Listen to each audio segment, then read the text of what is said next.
Setting up payment methods can be tricky, but I can show you how it works in AutoCount easily and quickly. It's just a few simple steps, you got this. You can watch this video to understand it step by step. So for the bank cash deposit, we need to delete the cash at bank account. So you see got two different color here, the white color and the purple color. So the purple color we're going to delete. After delete the purple color, we create 3 children for this white color. So white color is just normal, nothing. So we create 3 children. First children is called MBB one. So how to create the bank account? So make sure you select this cash at bank before you press this bank and cash button. So if then only the system will create the parent account under cash at bank. If you select wrong account, like let's say you select the current asset, so you press the bank cash deposit, so this system going to group under current asset account. You see, going to be wrong, but don't worry. Although you select the wrong account, later I show you how to make it correct. Very easy. For bank account, we key in B10 and BB1. So over here is the MBBKL or MBBKL, and got 2 different payment methods over here. So you see this bank also we can pay by check, we can pay online, we can pay by credit card. Got different payment methods. Finally, we will group under the same account for our total amount. Okay, but different method. Now AutoCount got this called payment method. Is very special and unique. So over here you just put the first payment method is check, MB check. And also over here the payment method is by check, and the payment type must select check. This payment type only affect our cash sales function, and cash sales report, some certain report we need this payment type to generate. Other than that, actually this payment method you fill in or without filling also doesn't matter. This one is not important.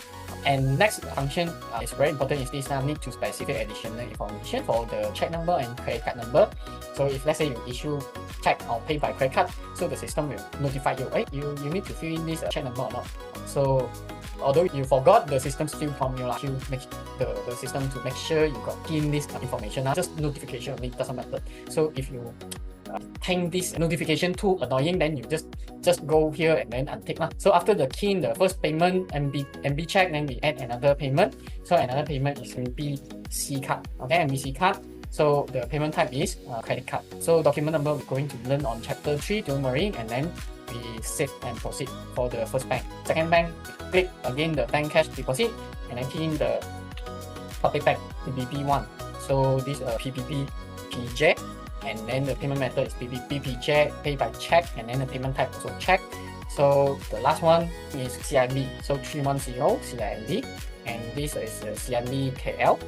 So you just dash KL and then enter. So you enter, the system will generate payment method. So payment type is check. After that, done, save. So over here, you see this one going to group under different mother. Here is the mother, here is the grandmother. For tutorial, we have to group under cash at bank, so you just drag only. If let's say you select or you generate to the wrong mother account, doesn't matter, you just drag to the mother. So the system will help you to group under this mother. Very simple. Do you want to learn more about operating AutoCount? We have several ways to help you.